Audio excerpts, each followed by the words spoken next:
Bismillahirrahmanirrahim. Assalamualaikum warahmatullahi wabarakatuh. Eee, Welcome to hashtagnya kelas bersama Bu Prima. Selamat datang kepada mahasiswa baru, walaupun kalian sudah 3 minggu ya jadi mahasiswa baru, tetap namanya jadi mahasiswa baru. Kita kelas kewirausahaan di sini, eee, semoga pandemi ini cepat berlalu, jadi kita bisa kelas tatap muka, karena kalau di dunia maya ini rasa ada yang kurang gitu ya, tapi semoga, eee, yang kurang sedikit itu bisa berlebih di bagian yang lain. Oke, kita kewirausahaan ini 2 SKS, mata kuliah umum, yang akan saya bahas sekarang adalah yang materi pas saat, kita ada workshop kemarin yang diadakan oleh UNP.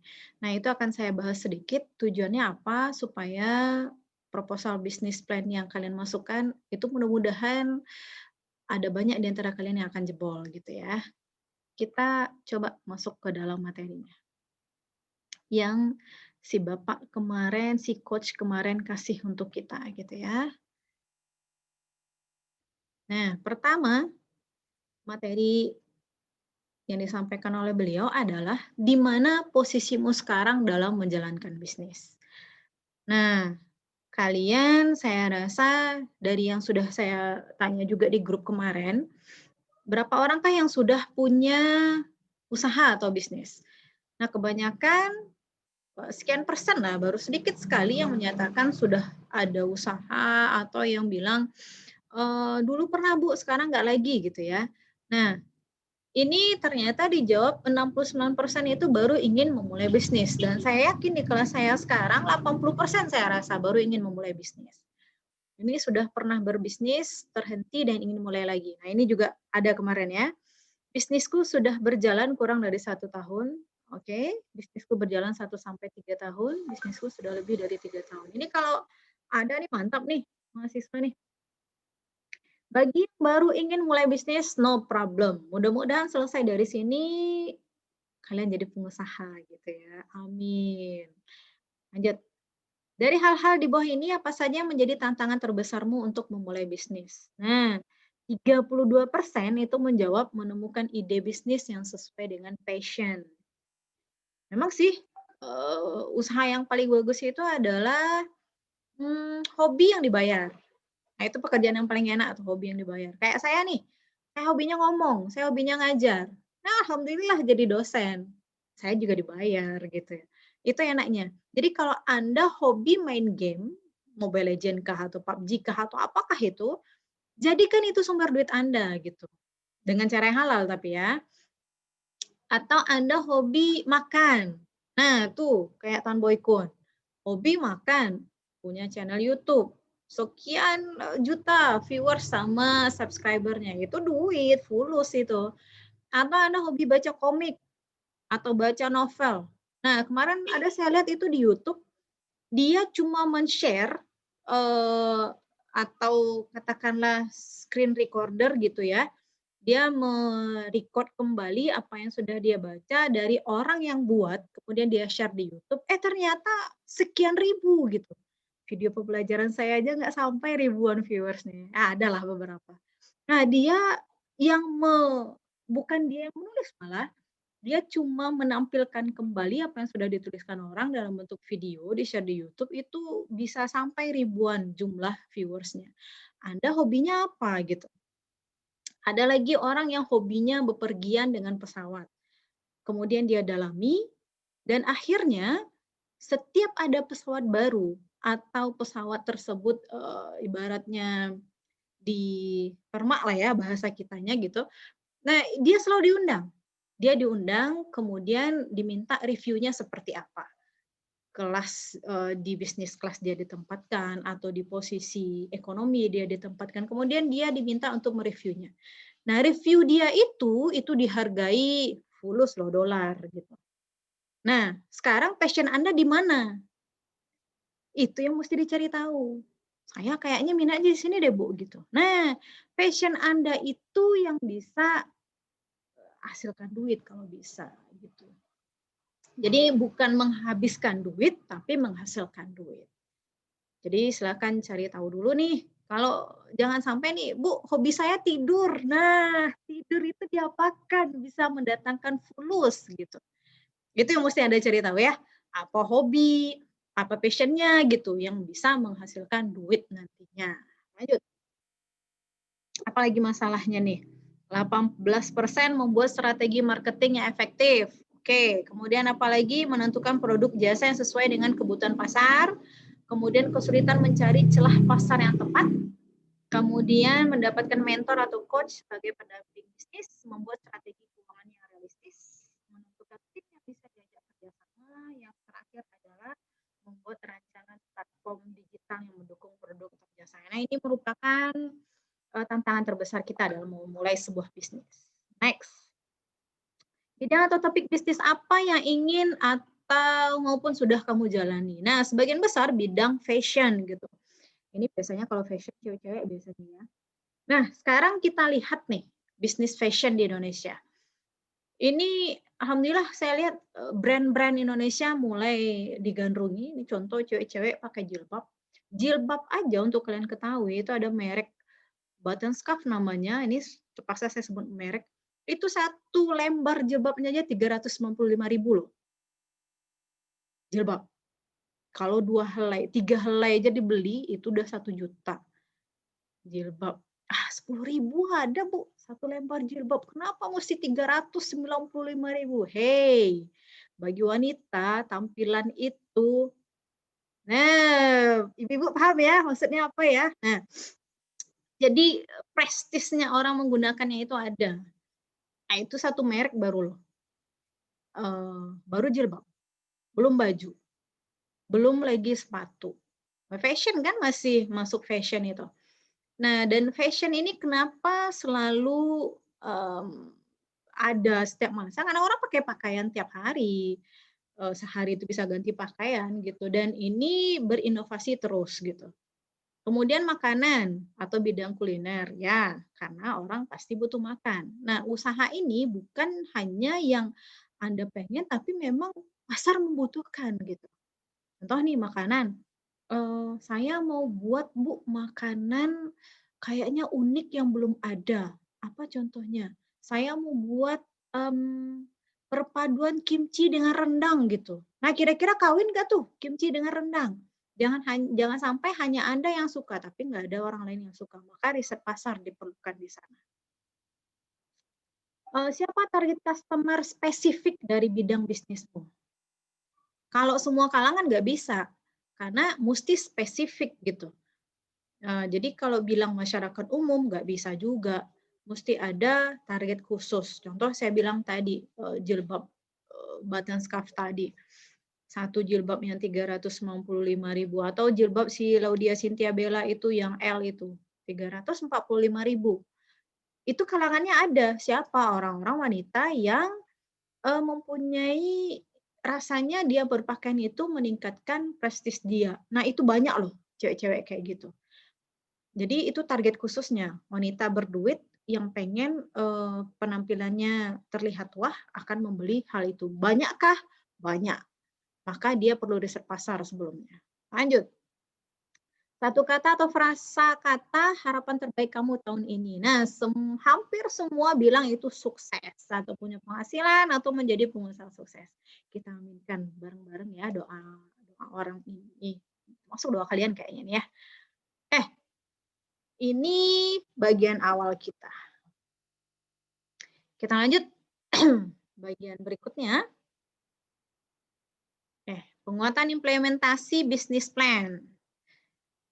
Ini objektifnya adalah memvalidasi produk atau layanan bisnis yang saat ini dimiliki untuk mempunyai potensi diluncurkan di pasar potensial. Ini objektif kita. Lanjut. Nah, ground rules-nya aktif, kemudian kita fokus, kemudian respect. Ada masanya kita bicara, ada masanya kita diam.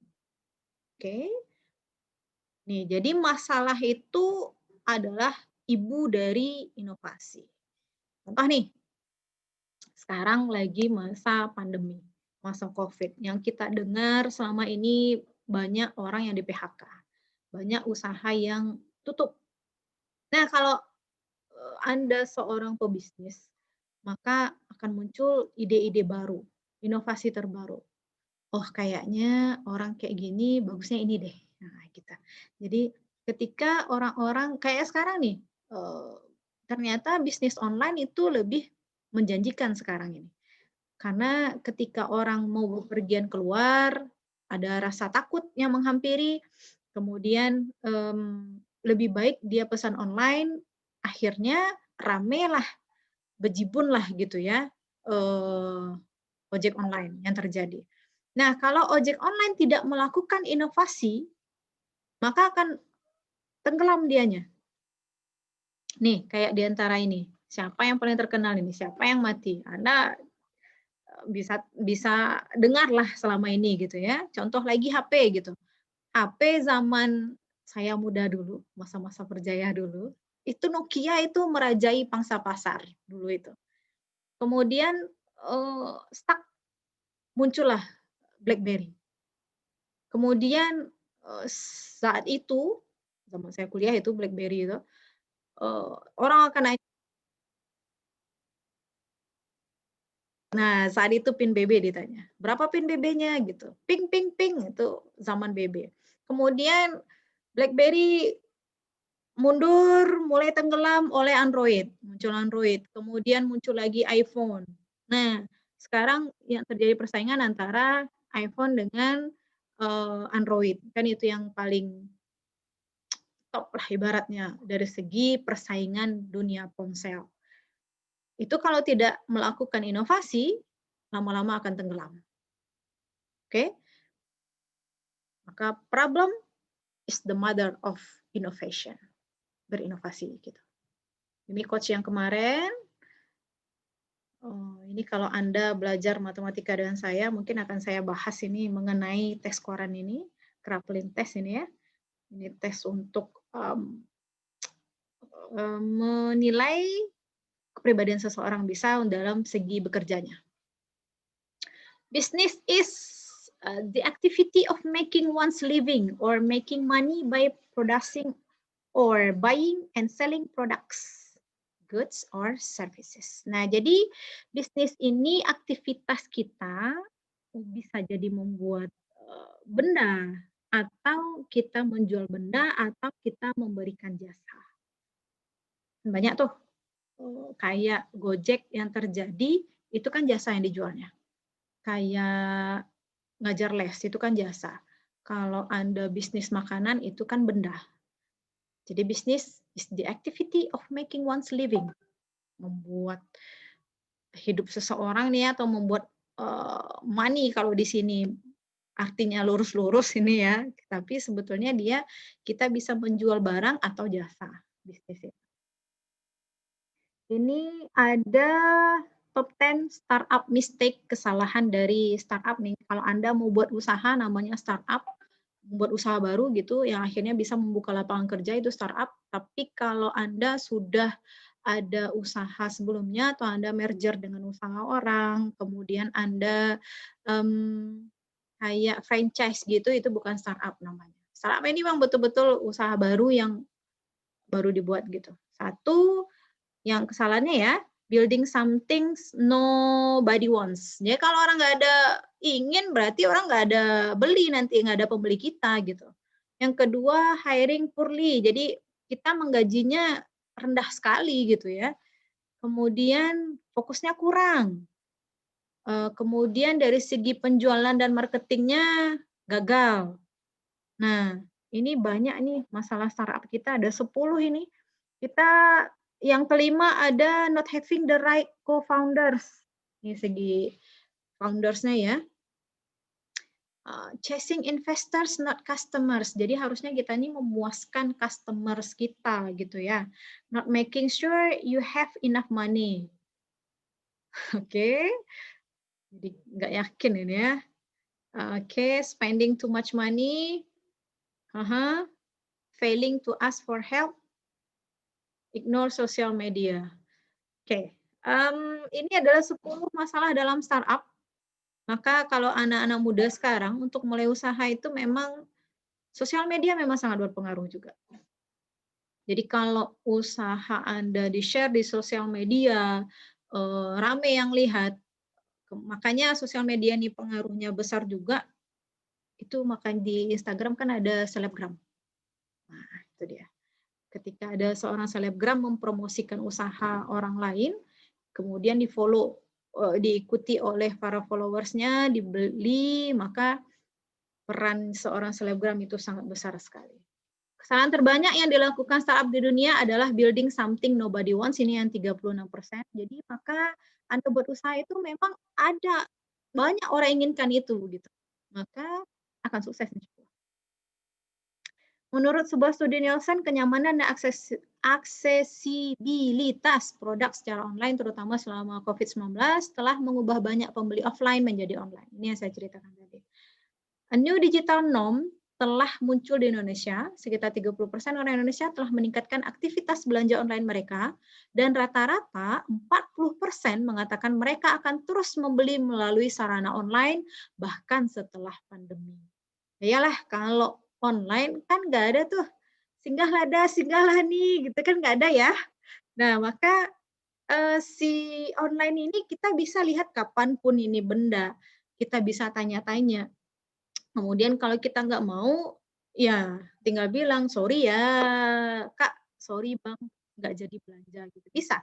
Tapi kalau langsung live, kan ada rasa malu juga gitu ya, maka online ini akan terus bertahan ini. Oke. Jika Indonesia embraces digitization, Indonesia dapat merealisasikan pertumbuhan sekitar 150 miliar US dollar, 10% dari PDB pada tahun 2025.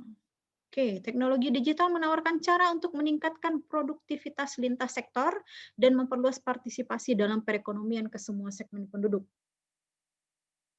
Nah, maka kita butuh kesigapan pelaku bisnis menghadapi tantangan dan mengubah diri mereka secara fundamental.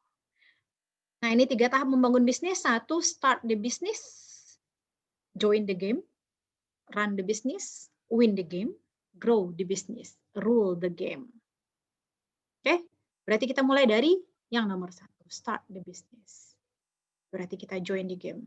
Makanya setiap sesuatu itu anggap sebuah game yang perlu Anda pecahkan. Seperti apa sih solusinya gitu. Jadi kalau Anda anggap sebuah game, ketika Anda memenangkannya, maka akan ada reward untuk Anda sendiri.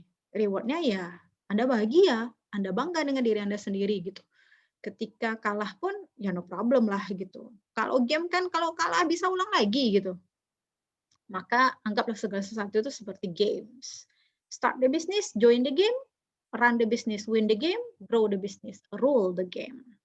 Hal penting, the essence of effective strategy is choosing what not to do.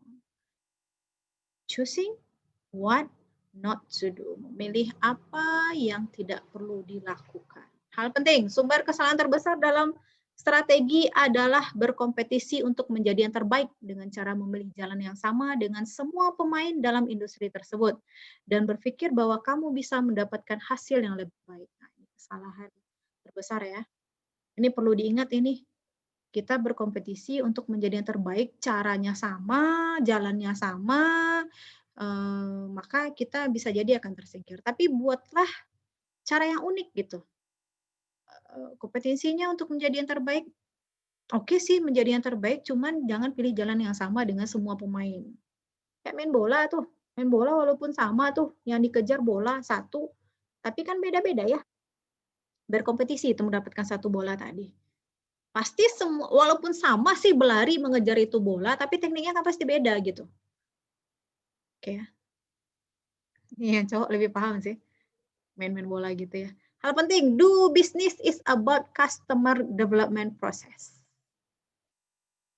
Oke, customer development process itu ada customer discovery, ada customer validation, ini menjadi pivotnya, ada customer creation, ada company building, ini eksekusinya. Oke, berarti ini yang mesti kita cari itu adalah customer discovery sama customer validation. Nah, nanti baru eksekusinya adalah customer creation dan company building. Essential fit in business. Satu ada founder atau business fit, yang kedua ada problem atau solution fit, yang ketiga product atau market fit. Ini dia. Nah, kemudian apalagi yang penting dalam bisnis? Kita mesti menentukan noble purpose dan strong why. Ini ada contoh nih Amanda Cole, founder sayurbox.com. Apa noble purpose? Noble purpose ini adalah tujuan mulia. Tujuan mulianya adalah membantu petani dalam memotong tengkulak sehingga petani bisa menikmati harga yang lebih adil. Jadi kenapa kita perlu noble purpose ini? Tujuan mulia. Saya mau buat usaha ini agar para ibu-ibu, misal nih, saya mau buat usaha kue kering. Jadi tujuannya adalah supaya ibu-ibu yang tetangga saya dekat rumah ini, yang ibu rumah tangga bisa ada kegiatan tambahan sehingga meningkatkan taraf ekonominya. Itu tujuan mulia. Kemudian saya mau bisnis ini agar nantinya bisa support terhadap kalau dapat untung yang itu nanti berkelanjutan, saya mau membiayai uang kuliah saya sendiri. Itu noble purpose. Nah, setiap yang kita lakukan itu ada noble purpose-nya masing-masing. Contoh nih, Anda kuliah. Apa noble purpose-nya? Ketika noble purpose kita itu kuat, tujuan mulianya itu contoh, saya kuliah ini, Bu, karena ekonomi keluarga saya lemah, orang tua saya petani, kemudian saya pengen, Bu, mengangkat harkat derajat keluarga saya. Maka saya pengen kuliah agar bisa saya nanti bekerja sehingga saya bisa membahagiakan orang tua saya. Walaupun itu klise kedengarannya, tapi Anda mempunyai itu tujuan dan niat mulianya itu strong di dirinya, insya Allah akan jadi orang sukses ke depannya. Kalau Anda pegang itu teguh, niat yang tadi. Beda dengan mahasiswa yang, kenapa Anda jadi mahasiswa? Yang tadi kan noble purpose-nya pengen mengangkat harkat derajat keluarganya, pengen nambah ilmu pengetahuannya. Nah, kalau yang satu lagi, kenapa Anda kuliah? Ya, karena semua kakak saya kuliah, Bu. Masa saya nggak kuliah? Yang ketiga, kenapa kamu kuliah? Ya, orang-orang kuliah, Bu. Masa saya nggak gitu. Beda kan? Jadi antara niat 1, 2, dan 3, mana yang lebih strong gitu. Maka noble purpose dalam setiap kegiatan itu perlu. Contoh, saya kenapa mau jadi dosen? Karena saya pengen ilmu yang saya miliki walaupun sedikit ini bisa jadi amal jariah saya nanti ketika saya meninggal. Nah, semoga anak didik saya ini menjadi anak didik yang soleh-solehah gitu ya, mendoakan saya nanti ketika saya sudah meninggal. Nah, itu noble purpose. Jadi ketika saya ada masalah ke depannya dalam dunia perdosenan ini, ingat kembali noble purpose-nya. Jadi kita akan menjadi strong gitu. Sama dengan Anda. Jadi ketika Anda jadi mahasiswa mempunyai noble purpose yang sangat mulia sekali, ketika ada masalah di depannya, tugas yang banyak, dosen dengan segala macam perangainya gitu ya, belum lagi senior, belum lagi segala macam praktikumnya. Maka ketika noble purpose Anda kuat, insya Allah Anda problem, insya Allah sih. Bisa saya atasi gitu ya. Ini ada si Ibu nih lagi nih, noble purpose-nya Ibu Mursida Rambe, membantu pedagang pasar untuk terbebas dari jeratan rentenir. Maka dia membuat BMT Bring Harjo. Dan sekarang itu alhamdulillah perputaran duitnya sampai M-an ini. Jadi nggak ada lagi riba yang terjadi di sana, nggak ada lagi lintah darat yang terjadi di sana. Tujuannya mulia sekali. Maka ketika kita mempunyai niat mulia, there is a way if there is a will gitu ya. Betul ya? Oke. Okay. Apa yang kamu perjuangkan sehingga kamu berniat untuk menjadi pengusaha? Ini cara-cara mencari noble purpose nih. Apa yang kamu perjuangkan sehingga kamu berniat untuk menjadi pengusaha? Apa sih yang kamu perjuangkan? Maka ini perlu kalian jawab. Apa yang ingin kamu wujudkan di masa yang akan datang dengan kamu jadi pengusaha? Siapa atau apa yang menjadi pemicu alasanmu di atas? Nah, ini semua kalian tulis, kemudian kalian submit nanti ya. Saya pengen tahu apa noble purpose kalian gitu. Ini alasan yang 3 ini menjadi penguat Anda ketika ada masalah nantinya dalam berwirausaha. Nih, poin yang dijadikan pertimbangan memilih partner, ada passion, ada expertise, what I'm good at. Kemudian ada market, is there anyone needed? How many? Kemudian ada competitor, who else playing it? Ini finding business opportunities. Ada passion tadi ya, what I like the most. Oke, ini poin-poin yang dijadikan pertimbangan memilih partner ini. Oke, breakout room. 10 menit masing-masing sampaikan noble purpose, strong way sebagai pebisnis dan bidang bisnis yang akan dijadikan topik di sesi Entrepreneur Up Bootcamp. Saya tunggu ini noble purpose Anda dan strong way-nya sebagai pebisnis dan bidang bisnis yang akan dijadikan topik di sesi Entrepreneur Up. Jadi adalah saya minta ada noble purpose, strong way-nya apa sebagai pebisnis, tulis di kolom komentar. Oke, saya akan baca. Oke. Automation and design thinking adalah dua teknologi kunci yang wajib dimiliki perusahaan saat krisis. Mudah-mudahan lah di antara mahasiswa saya di kelas ini ada jadi pebisnis top di masa depan. Amin. Design thinking is a human-centered approach to innovation that draws from the designer toolkit to integrate the needs of people, the possibilities of technology, and the requirements for business success. Design thinking. Pentingnya design thinking ya. Oke, ini ada empathize, ada define, ada ideate, ada test. Ada prototype juga nih, itu design thinking. Ini panjang kalau kita bahas berikutnya. Maka saya minta, kenapa noble purpose itu penting sekali? Itu hal pertama untuk Anda memulai bisnisnya. Jadi tentukan noble purpose-nya apa, strong way-nya apa, agar nanti bisnis plan Anda itu bisa mantap yang dibuat. Jadi poster bisnis plan yang kalian buat itu adalah sesuaikan dengan tema, itu pertama dulu. Apa tema yang diminta? Sesuaikan sama tema. Yang kedua, baca poster yang sudah pernah orang buat. Itu seperti apa yang pernah orang buat, temanya apa, orang buat itu seperti apa. Pelajari. Minimal 5 poster Anda pelajari. Kenapa orang ini bisa menang? Oh ini temanya, ini poster dia gitu. Minimal 5 ya. Kalau bisa 10 bagus lagi. Kemudian kenapa dibuat tim? Agar Anda bisa bertukar pikiran. Oke, jadi poster yang sudah kalian buat nantinya, silakan kalian share ke saya via WA nantinya, agar nanti bisa terjadi diskusi di sana. Oh ini perlu diedit, ini perlu ditambah, oh ini tidak sesuai tema, oh ini perlu lagi ditambah gitu ya. Oke, mudah-mudahan Anda sukses ke depannya. Semoga jadi pengusaha semuanya, pengusaha sukses, beriman, bertakwa kepada Tuhan Yang Maha Esa gitu ya, yang bermanfaat untuk sesama. Saya sudahi.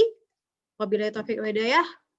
Salam sukses. Assalamualaikum warahmatullahi wabarakatuh.